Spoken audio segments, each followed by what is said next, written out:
Hi everyone, welcome to Casual Watch Talk Sunday Social. We have a somewhat of a special today. We have a very special guest, Mike from Christopher Ward. Thank you for joining us, Mike. It's my pleasure, Sam. My pleasure. Well, we've got, guys, thank you so much. We've got a bunch of questions already coming through to ask Mike about the new watch release. As there's more coming in, let's just do a quick wristwatch check as is customary on the channel. Mark, do you want to kick us off? What watch are you wearing?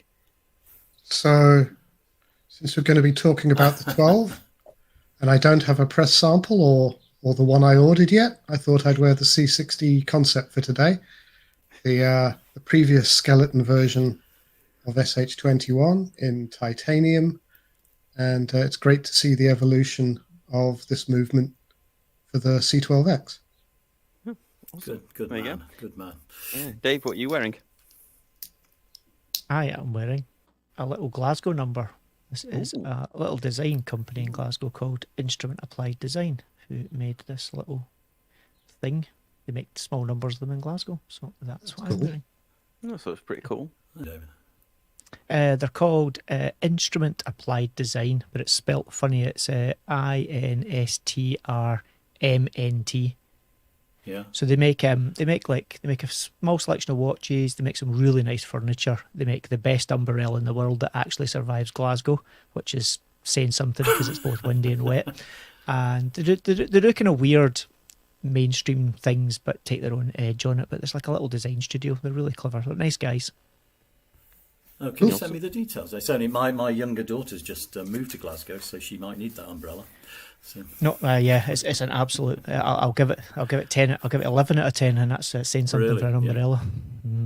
Awesome. I'll send you the details for sure. Yeah, sure. Thank you, Mike. You're up next. What are you wearing?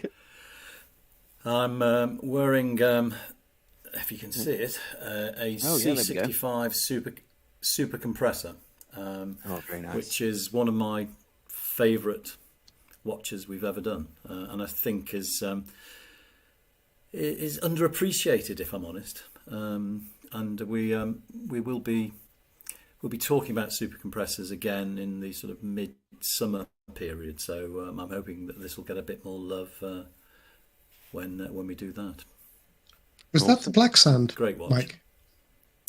No. This is the teal, and white. I'll take it off so you can see it better. But it's the black sand didn't really do that well for us. That's your Paul Newman. That black sand. That's your Paul Newman Daytona, isn't it? Yeah. I was going to say, I've got one of the black sands. Yeah. I mean, I thought it was a great colour combination, but people, I mean, we just hit this sort of brighter blue sort of phase quite early with the super compressor. But it's just the piece of engineering that went into this, the creation of this, and the sort of retro engineering, if you will, of a proper super compressor. It really impressed me, and I just think, as I say, it's one of the more underappreciated watches in our collection. Oh, it's a great watch. I was actually going to say that it is a proper super compressor, unlike a few watches which use the nomenclature but aren't necessarily true to the actual design ethos. You're absolutely right, Dave. I mean, the most people seem to believe that just having the two crowns, the one at 2 o'clock being the one that controls the inner bezel, that is the indication of a super compressor. So there are a number of watches, super compressors out there, which are obviously not super compressors, because as you know, the reality is that this was designed for the back plate to compress, and then for a very clever spring to push against the gasket, thereby sealing the watch brilliantly well, which you needed back in the 50s and the 60s, because the tolerances of dive watches weren't what they are now. I mean, literally, you don't need a super compressor now because the tolerances are so great. But to actually recreate this, we had to buy an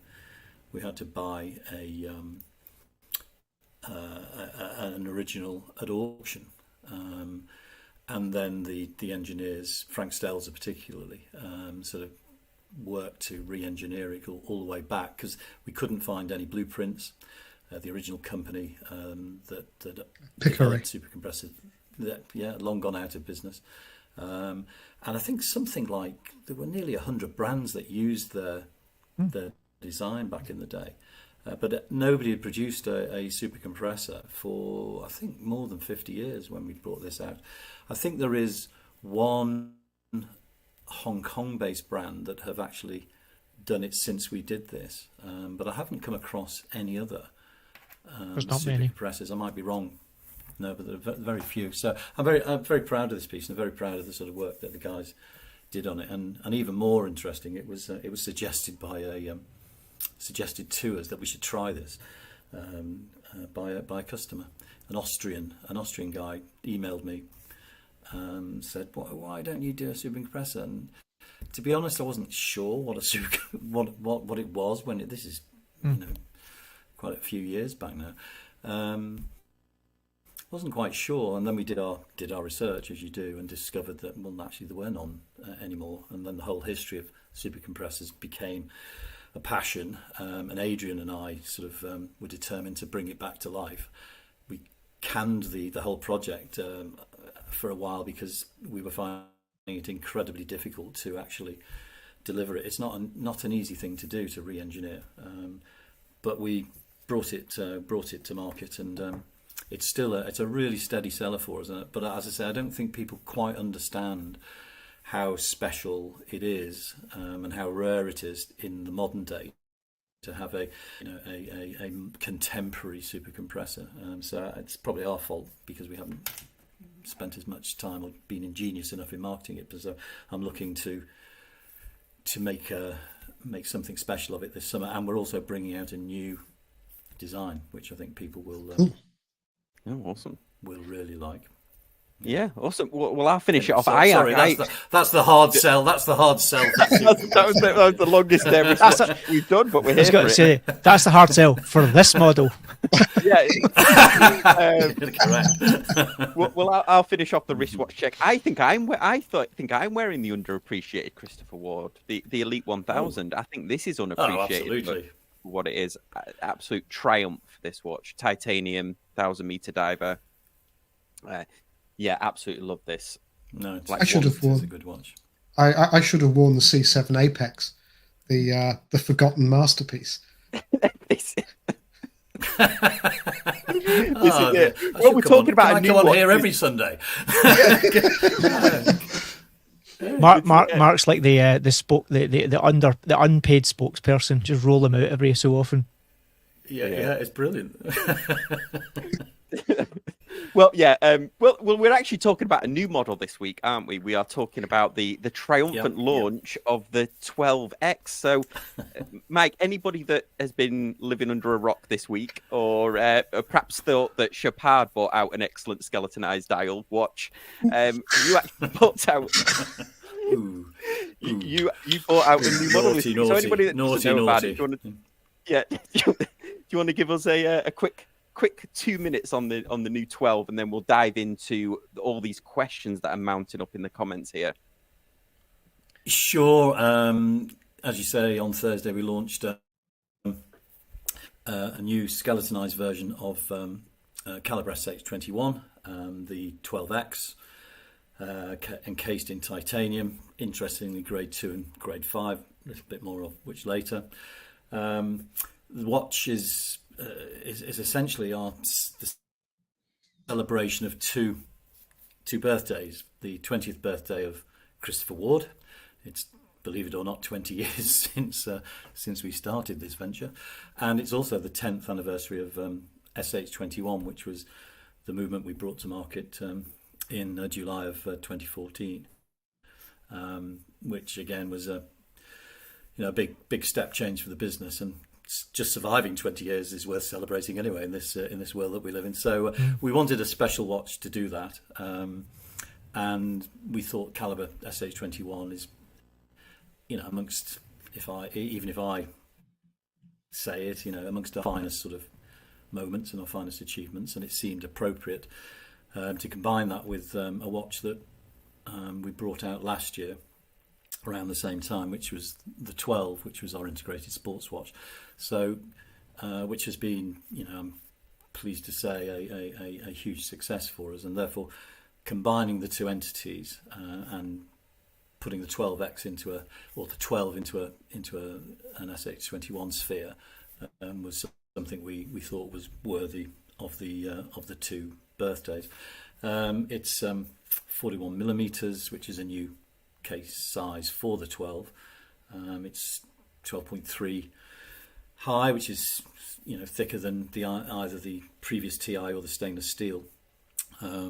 Although we've got unusually, and for the first time, we've got a dome crystal at top and bottom, which adds up to about 2 mil in total, 1.1 on the top and 0.9 mil on the bottom, which is a clever visual trick in a way to make the watch wear even smaller than its 12.3 millimeter height, which it most certainly does. So it has a very slim appearance on the wrist, which is what the design team were aiming for.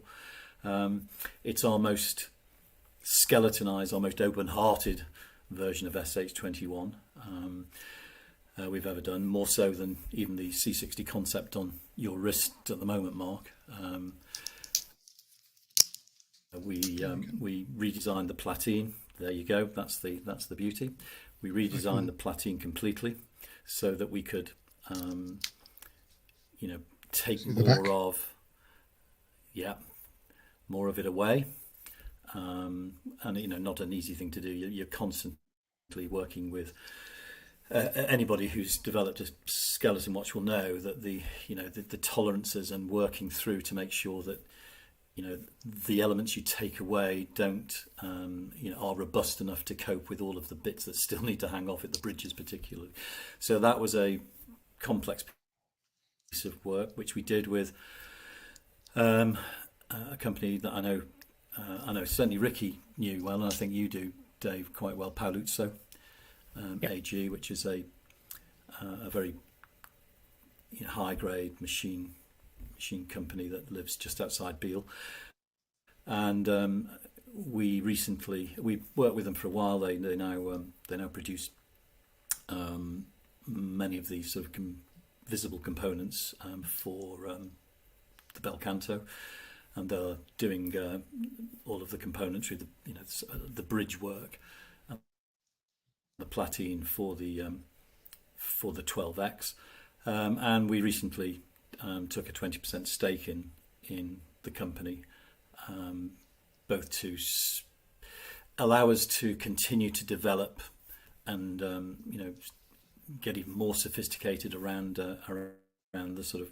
machining that we want to do in our watches, as well as also helping to ensure production for us in a very competitive market. So with relatively few really high quality machine companies like Paoluzzo. So we now have our first sort of stake. When I say first, it may be the last one we ever take, but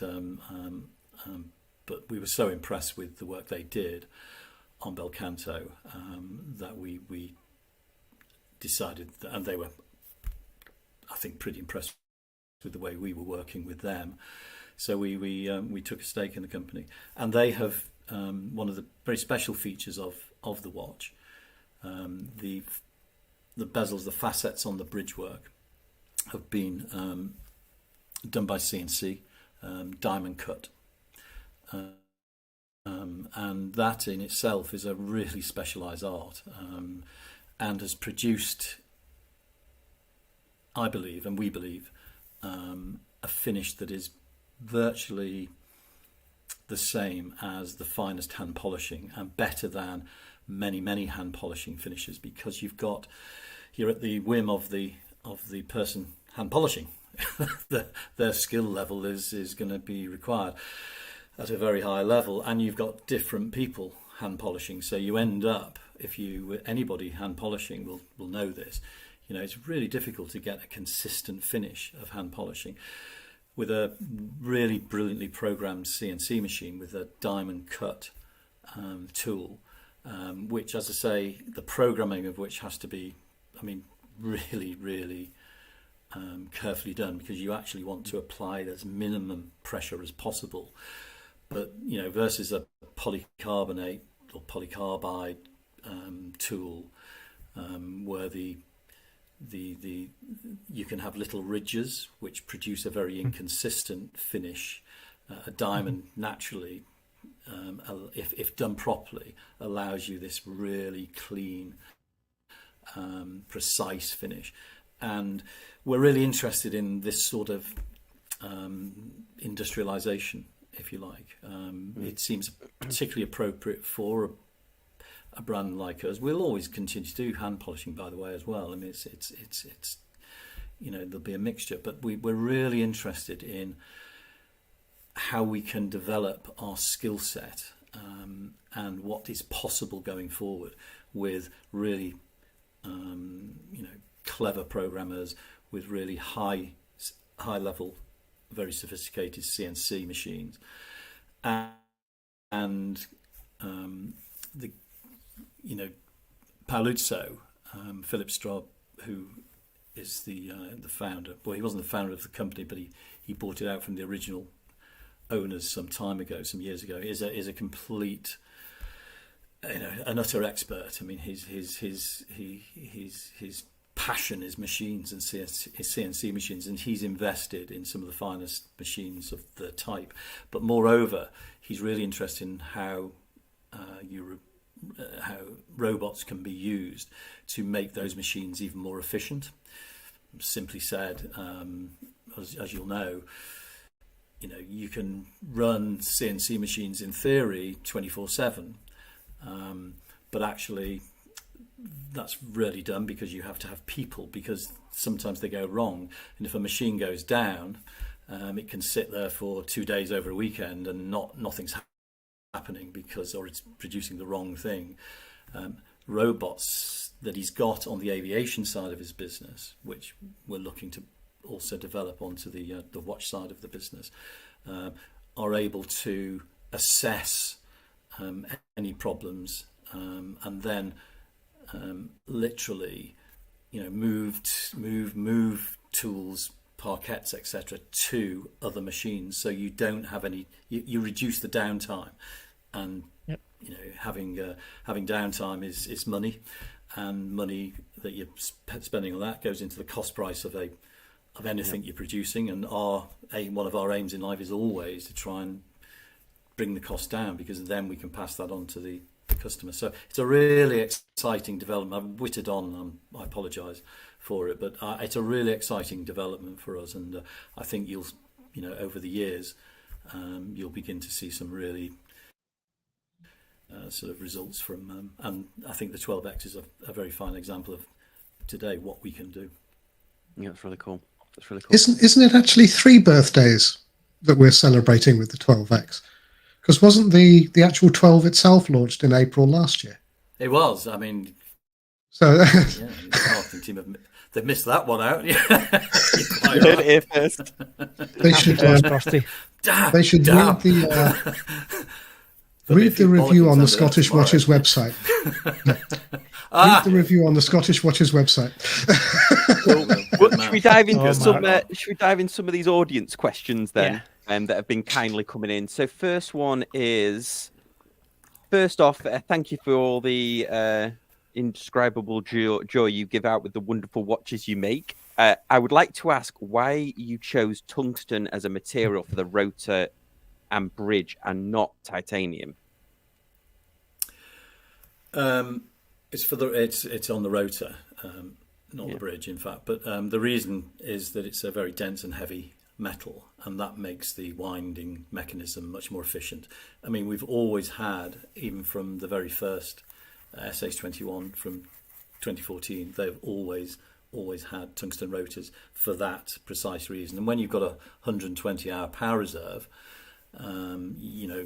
in 2 barrels, you want to make the winding mechanism as efficient as possible. And tungsten, very difficult material because of its density to work. But we think a really important aspect of SH21 is something that, I mean, there are other people that do tungsten. You'll know better than I probably, but it's again not that common because it's a very difficult material to work with. And, It's got a nice balance. It's got a nice balance of kind of efficiency against cost as well. It is difficult to work for sure, which does add some cost to it. But outside of pretty much solid gold or solid platinum, where the cost is exponentially higher just because they are precious metal, there is close to that winding efficiencies you'll get from those pretty much. You know, a lot of folk use tungsten. They quite often gold plate it just to make it look maybe a little bit more Bobby Dazzler. But yeah, tungsten is becoming the solid choice of a decent quality movement. And the more and more power reserves go up, and the more and more high leverage the springs get, you've got no option but to use a dense material, or else your watch is just not going to rewind on the wrist. Simple as that. So titanium is about half the density of stainless steel. So think of about 4.5 grams per cc. Tungsten is just under 20 grams per cc, so it's almost 5 times as dense as titanium. And then platinum is a little bit more. It's about 21 or 22 grams per cc. It's So about 8%. I think it's about 8% more in platinum over titanium, but the cost efficient is about 25 times more. yeah, Yeah. and you've got to transfer that torque from your wrist to the spring somehow. So a hard, dense material like tungsten's a great choice. Yeah, awesome, cool. Let's have a look here. So next question says Tim asks, any news on the new HQ in or around Maidenhead? Firstly, just like to say hi, Tim. Tim and I know each other very well. He's a Good. big fan of the brand, and recently is I think well, I know this his eldest son got married, so I hope everything's going well there, Tim. Yeah, progress is being made. We are still on schedule. We were talking about it just before we came on air. In actual fact, we're still on schedule for opening about the third week in September. I've actually got a meeting tomorrow with the architects, and it's pretty exciting stuff for us, really. And I can't wait to show people around. But it's a big step change in terms of the space we have. We love CW Towers in Park Street. It's done us proud. But we're now at triple decker desk time. It's it's too small. Damn it, we keep growing, and we keep taking on more people. We're moving into a state-of-the-art facility, which will also, the other thing that's growing as we grow and sell more watches, of course, because we're the only place you can service and repair a Chris Ford watch. We need more watchmakers, and we need a bigger facility in the workshop to be able to do more benches effectively. And so this new premises will have something we call the lab at the moment, but it's essentially a much larger workshop, and we're in the process of taking on even more watchmakers. Exciting times. Will you Cool. keep a showroom in the new headquarters? You won't be surprised to hear, Mark, that we're extending. So Great. we will have a showroom, and it'll probably be showrooms, because with the demand for Maidenhead has been just grown and grown and grown, and so we'll have several showrooms, and in theory, the additional revenue from the showrooms will more than pay for the new office. So it's Cool. And will you keep the picture of the C7 Apex that's in your current showroom in the new one? Yes. You want this, Mark? Is this a Because I think Adrian Buchman and I would be very disappointed if it disappeared. Might end up on your back wall? it won't disappear. One of the fun aspects of moving office, in actual fact, is working out, and we haven't completed this task. In fact, we haven't properly started it, but we will be doing over the next few months, is working out what you take that is meaningful from your current premises and put it into the new premises. And so we want to really sort of we have a really big idea for that, which I'm not going to share because there's work to be done on it and it's spoil the surprise. But we will be. There are lots of things that are very meaningful to a lot of people, and we want to take and curate as much of that as possible into the new space. So yeah, be great. Cool. And I'm sure the C7 Apex will come across as well. Okay, we've got quite a few questions to dive through. So let's see if we can rattle through these. So Robbie asks, "Hi from Belgium. First of all, congratulations on the awesome release. Why no touch of color like the C60 concept, and why the choice to make them not limited editions?" Right. Why no touch of colour? Well, there is colour in actual fact. It's which your definition of what colour is.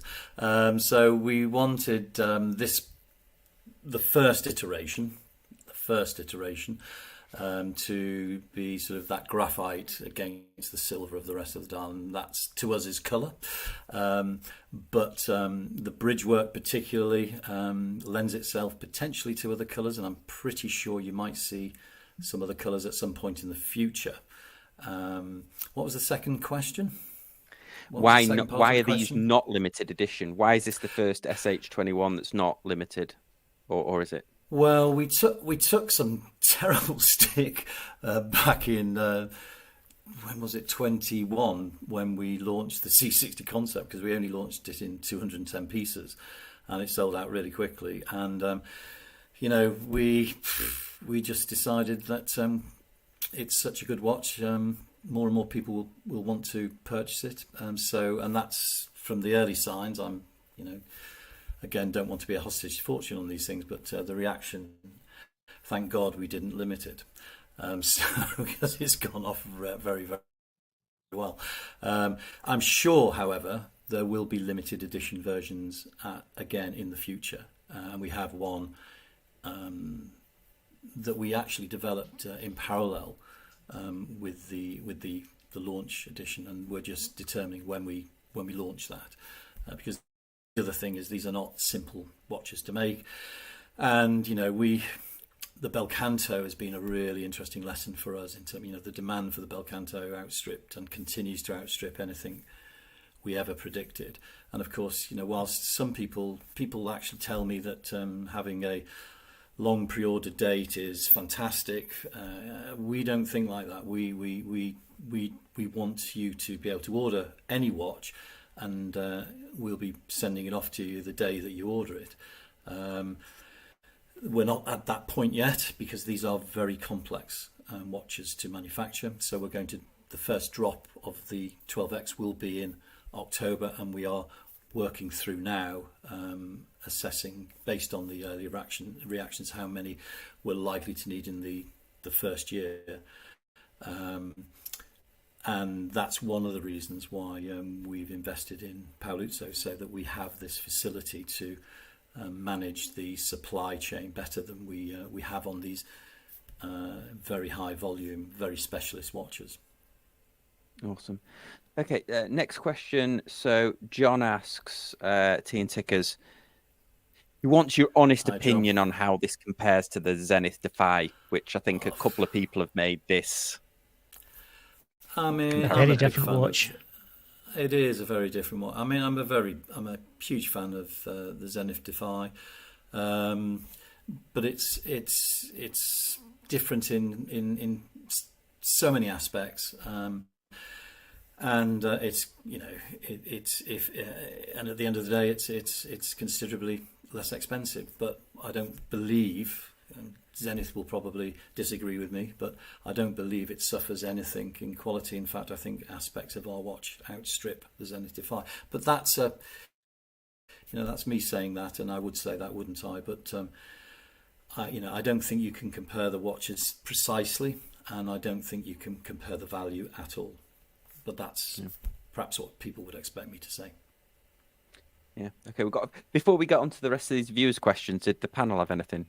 Dave, did you have anything you wanted to ask? I think I would agree with that. It's you're comparing, they're both fruits, as in they're both watches, but one's an orange and one's a apple. They're so far different from each other, from completely different companies, different heritage, different backgrounds, and at the end of the day, you know, Zenith have their strengths. They're very good at chronographs. They're very good at split seconds. They're very good at their El Primero movements. They're well regarded.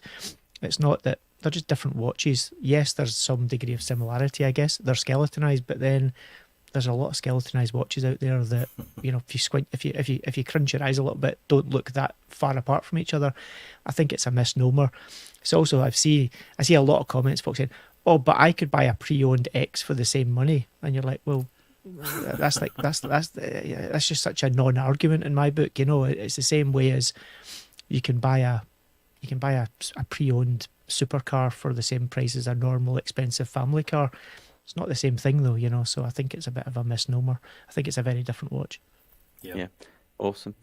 So next question, audience question, was Thelonious Monk asks, in issue 32 of Loop magazine, you mentioned the possibility of a 12 chrono. Is that still in the works? Well, we wouldn't be mentioning it if it wasn't. What page was it on? Probably in the drawing board section. It's always the first thing to check in, Luke. Yeah. Because that's where the hints come. So yes, we are continuing to work on a 12 chrono, and it will be launched at some point in the future. We've got a few launches before that, though. Yeah, actually, if Thelonious had a follow-up question asking about whether the C65 chrono would return. Oh, it's a good question, and I think chronographs are a really interesting arena in terms of their place in the lexicon of watches. They're very, very important, as we know. In terms of their overall scale within the world of luxury watches, it's surprising how small relative turnover they have. Hugely smaller, for instance, than GMTs. They are the third biggest complication, but they come a very distant third to GMT, and obviously miles behind a three-hand automatic. If I'm honest, we were working on some really interesting ideas for chronographs, but if I get my way, which doesn't always happen, by the way, I'd like us to return to, in the future at some point, a motorsport collection. I think it's an obvious gap in our current ranging. We had a motorsport collection from very early days through the C7, the C70s, and to some extent, I think some of those the earlier C7. I don't think the C7 Rapide that came in sort of 2018, 19 was as good as, even though it was a much better engineered case, for instance, than the originals. I don't think it had the same design aesthetic, and to some extent, those early C7s, particularly the ones with this sort of the round decal type dial aesthetic, they were a signature watch for the brand back in the day. I think it was the first time we'd actually created something, if I'm honest, that was absolutely us.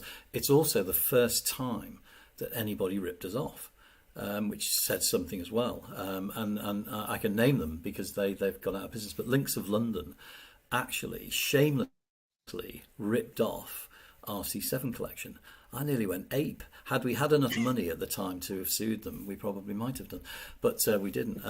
But actually, we were quite proud. It's a bit like when the Chinese start, ripping you off. I mean, and you can buy Christopher Ward's now, for virtually nothing, from very shady Chinese companies, but which you can't do anything about because there is no copyright in law in China. So you live with it, and in fact you welcome it to some extent, because it says, well, you must be doing something right if these guys are taking your ideas. So I do think, and you can't really have a genuine motorsport collection if you're not going to have chronographs. The question for us is, what's the mix going to be? Are very high?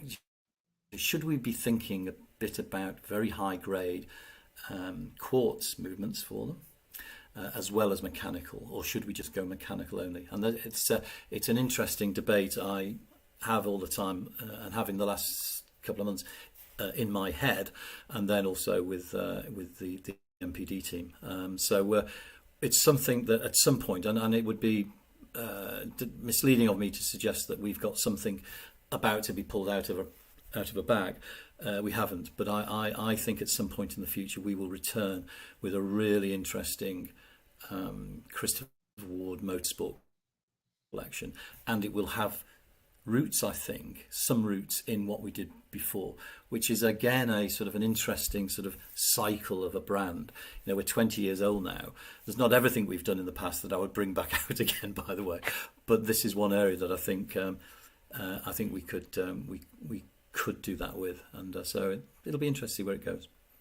Awesome. Cool. Absolutely. So, channel member Chris, thank you for being a channel member, says, love Christopher Ward. Only issue, living in Canada, customs kills us. Maybe a reseller would help, like a localized reseller. Having a reseller sort of defeats the object of what Chris Ward is about, and what you win on the roundabout, you lose on the swings, frankly.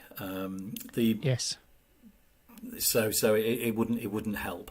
I do understand people's frustration with duty, but one of the things that I think we may be the only online watch retailer, and we're one of relatively few online brands in the world that actually tell you what the cost of duty is at the checkout. So and that's by watch. It's a really complicated piece of software, but we invested in it, and so both local taxes where they apply and duty, certainly into North America, and we're expanding it into all regions over time. Then you at least know what you're in for, and the duties in Canada are by no means the most expensive anywhere. I mean, it's India is painful. 50%. India and Brazil normally are the difficult ones. Yeah, Brazil as well. So there are some territories that are really, really difficult, and therefore, at some point, do we think about distribution? I mean, having our own distribution in those arenas. But we do have a fantastic relationship with DHL. We're into the North American market, for instance. We're now one of the bigger customers, and so we've been able to negotiate some really excellent rates, which we, as ever, pass on, and that includes there are even additional costs normally associated on top of duty costs. And we've worked with them to reduce those down and pare them down to the minimum, and that gets passed on. So, as I say, at least you'll know what the total cost of your watch is going to be, which we think is a real step forward, and it's still represents fantastic value. Yeah, absolutely. I mean, it's taxes and duties, unfortunately, are one of the sad realities of life. And as you said, Mike, they suggest, what about having a partner in the country? Unfortunately, if you have a partners want profit, and profit means prices go up. And if you think the watch gets expensive when you have to add 10, 15%, 20%, whatever, it'll be a lot more if you have a partner who wants to retail it, because quite rightly, they've got a job, they want to make money, and it would be a lot more than 5, 10, 15, 20%. Yeah. Okay. Exactly. Next question we've got here. Bill's asking, is CW still on target for updating the Trident Mark IV in the coming months? The answer to that is no, because the Trident Pro 300 has been such a huge success, and I think I've mentioned this in dispatches elsewhere before tonight, for instance. But it is too good to change. Now, at some point, we will move on, but actually, it's been a phenomenon, and so and with the help of the CW Forum, who helped us, as Mark knows, helped us work out exactly what they would want in their perfect dive watch. So we slimmed it down, we put the exhibition case back on, we traded off the 300 meters. So our Trident Pro 600 was 600 meters, it's now 300 meters, but the trade-off was for slimness. We updated other aspects of it, and it's been a phenomenon. So it would be ludicrous, really, for us to change it. What I can say is that there is a new member of the Trident family going to be launched this year, and I think people are going to like it. And I was talking to Ricky on a Scottish Watchers podcast on Friday, and I mentioned it then, and I really think people are going to get very excited about it. In some ways, and we're actually in the process of talking about how we, the campaign and the marketing of it. And I was in the fortunate position of being able to wear the prototype for several months some time ago. And it's just, for me, it's almost one of the most perfect watches I've ever had on my wrist. And yet it's quite hard to articulate exactly why. Do you know when designs are kind of just right? And yet it's subtle. So we are all very excited by that launch, which will come at the end of the summer. Awesome. Look out for that one. Awesome. Okay, let's have a look here. Mark E asks, is there scope to develop a movement on the 10 as a power reserve? Well, I mean, I think a date complication needs to come next, if anything. But maybe not on a skeleton, but do they mean more than 120 hours of power reserve? Yeah. No, I think it's a power reserve indicator. Yeah, dial. Yeah. Okay. Like the Apexes had. Yeah. I don't think we'll do it on a 12x derivative necessarily, but you will see other variations of SH21 in the 12 case over time. One of the things that we are working on at the moment is SH21. I suppose let's call it 2.0 for want of a better phrase, which has been really hard to develop to the way we wanted to develop it, and that'll be something we introduce in 25. Something again quite special about it as well.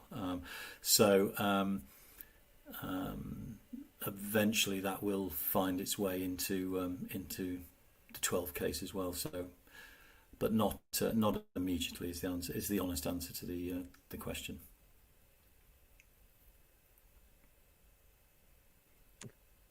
Somebody's calling me out for wanting a date on a skeletonized watch. Hey, Artisan de Genève did it. So, I mean, I didn't like to say Sam, but it's. Hey, if Artisan de Genève can do it on a Rolex with a transparent date with window. Yeah, but just because you can do something, Marmite yeah, doesn't mean just because you can doesn't mean you should. Exactly. Well, maybe the new super compressor could get a date. People buy white Ferraris. It doesn't mean it's right. Well, there was a question actually. There was a question actually earlier. Somebody asked if there was any chance of getting the SH21 into a super compressor. Yes. Yeah. Actually, I've got that one here. It's possible. I think Nothing's it would be a bigger impossible. case, I'm though, not. wouldn't it? Be It, it, it probably, yeah, it would be. Yes, I mean it's not so, it's not something I've ever thought about, or we've ever thought about, frankly. But it's not impossible. I doubt there would be quite the demand above and yeah, beyond that, the which we do already. But hey, who knows? Who knows? well, the super compressor is unfortunately niche, and I know you said earlier you wanted to make it less niche, but putting SH21 and the costs and difficulties of that would make it very niche, I suspect. Yeah. It perhaps would be, and it would be thicker than possibly we would want that particular watch to be. But interesting thought. Who knows? Yeah. Awesome. Okay. So yeah. So Palm's asking. We asked this about the chronograph, but he's asking if there's any other complications planned for the 12 range, such as the calendar, presuming it's perpetual calendar or moon phase.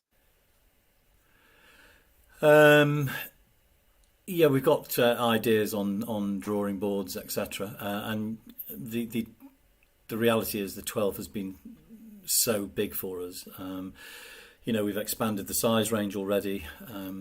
You might expect us to expand it even more in the future. We're expanding it via the 12X. We're going to expand it via chronographs. The build out, you can't do everything all in one go, and therefore the build out, as I call it, of any platform, and the 12 has become a major platform within the business. Takes time, rightly so. I think. I mean, you don't flood the place with too many options all at the same time or too quickly after each other. But I think the 12 will be with us for a long time, and it has the potential to carry almost any complication that we wish it to carry.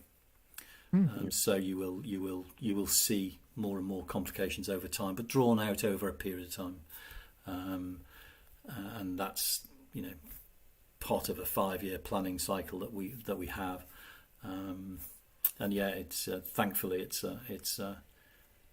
been a great success. Awesome.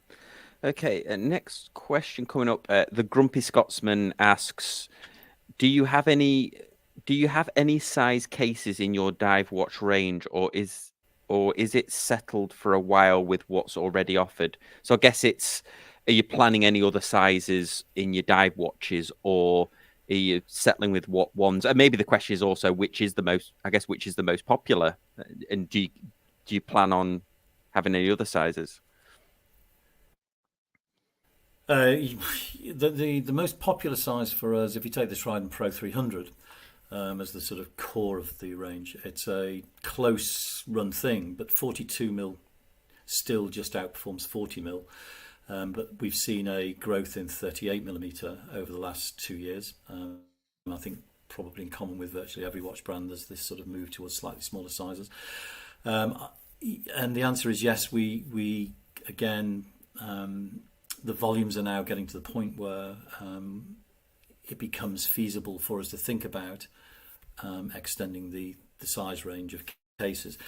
My own view, and we were talking about this only the other day, I believe that whilst there's this strong move, and has been for a while, down the scale, I actually think that there's now an opportunity for us to go up the scale a bit, and particularly as we are, the American market is now our largest market, and continues to grow at a pace. And Mr. Pearson, who I'm sure may be listening into this, he'll probably be quite pleased that we're thinking about slightly larger watches. So I can see certainly a 44mm at some point. I also think in some platforms, I've got a funny feeling 34mm is something that we should be thinking about. Oh.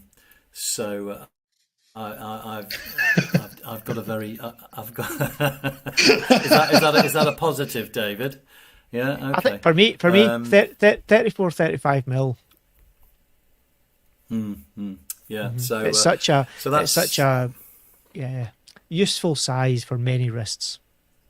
indeed, and I would certainly agree with that, just not mine. yeah, no, yeah. But we have to have a manly man somewhere, Mark.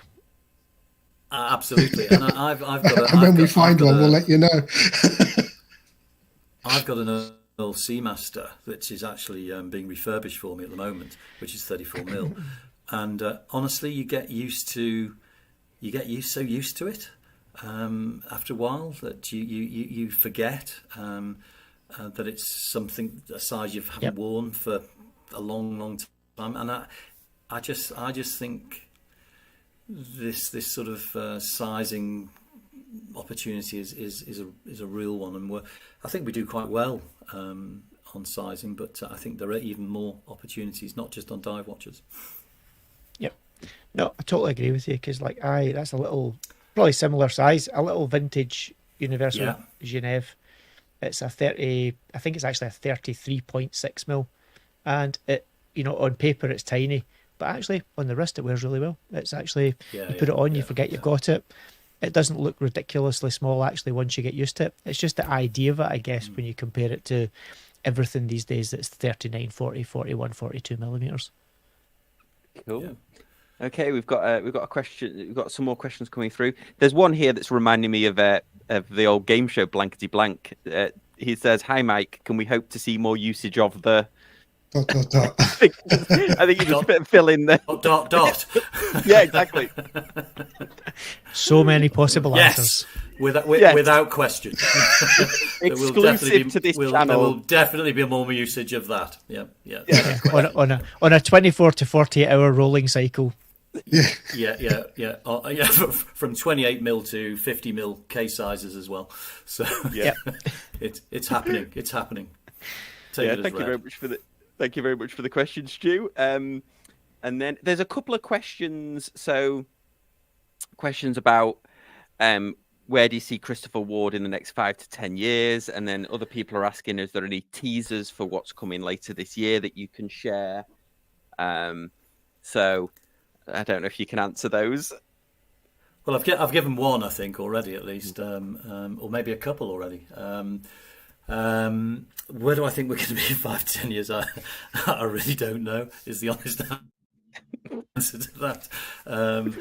And we just, we'll just carry on trying to make great watches and trying to keep our feet on the ground. I mean, I forget who said it, but if you're the smartest man in the room, you're in the wrong room. And what I know is that we've got some fantastic people who have incredible drive, incredible ambition to create outstanding timepieces that as many people as possible can afford to buy and wear. It's a pretty simple philosophy. But if we keep doing that, and there's no guarantee that continues, but if we keep doing it, then I think we'll continue to grow, and our watches will be on more people's wrists. And honestly, that's the aim. I mean, we don't. Of course, we have all of the usual 3-year, 5-year plans and all the rest of it. But I mean, the only thing I ever know about a plan is it will be wrong. We just keep trying to do the right thing. And at the core of the business, is product. It'll never be any different as long as I'm around. And we've got. I've said it before, and I really mean it. I think we've got one of the finest, if not the finest, young new product development team around, and we've got some amazing people across the business. So we just want to keep growing, and we just want to keep doing the right stuff. We get things wrong occasionally. Hopefully we'll get more things right than wrong, but others will be the judge. We'll just keep our heads down and do what we try and do best. And so just so I can clear this up. So Stu did finish his question off, and it was, can we hope to see more use of the SH21 in core ranges like the Trident? And are you happy about the Toffees beating the Reds? By the way, I mean, That's a sidetrack.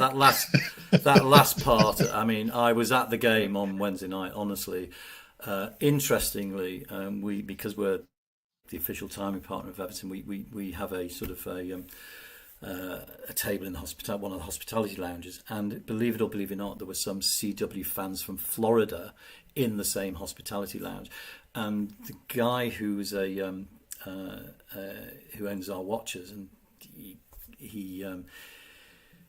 we know him. He helped us actually. We did a very special watch for Everton, a 60-piece limited edition. Of a mechanical chronograph, by the way, which celebrated Dixie Dean's 1927-28 season, where he scored 60 First Division goals, still a record today. And each of the watches was individually different. So we created elements of each watch that celebrated each individual goal. And would you believe there is a guy who is the supreme archivist for everything that is Everton Football Club, and his surname is Franz. His name's David Franz. Just no relation. Just incredible. But even he was missing one, the time, because we put the time of every goal on it. So if it was, for instance, I think numbers 27, 28 and 29 were a hat-trick that Dixie scored against Liverpool. Really impressive. And one of those times had been lost. It was nowhere.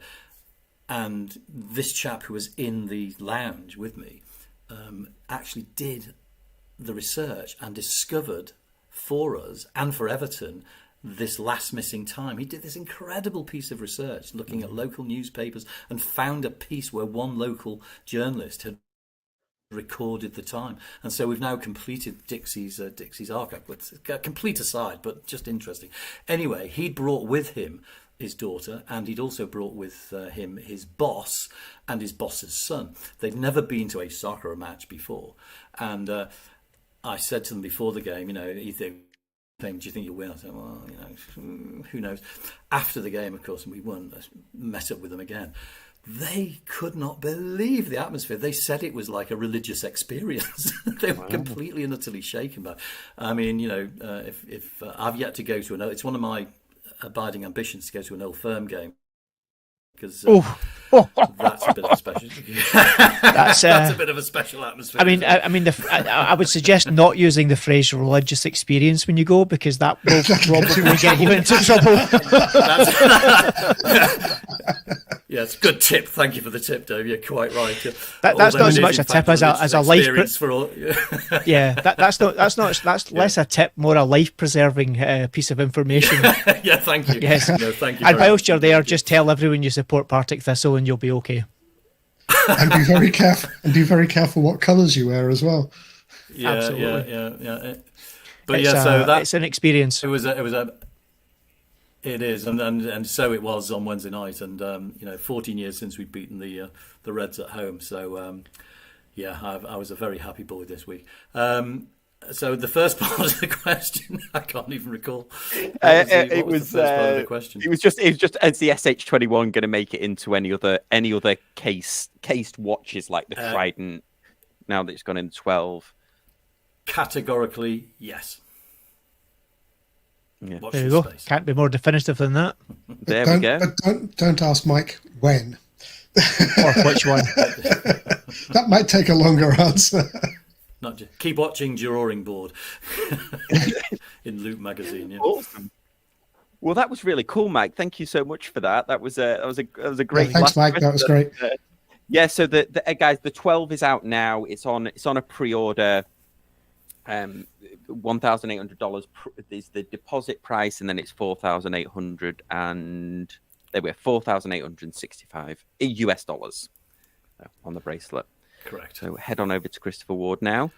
Mike, thanks for joining us, and thanks everyone for watching. Thanks a lot, Mike. That was great. Yeah. Thanks, Mike. Yeah. No, thank you.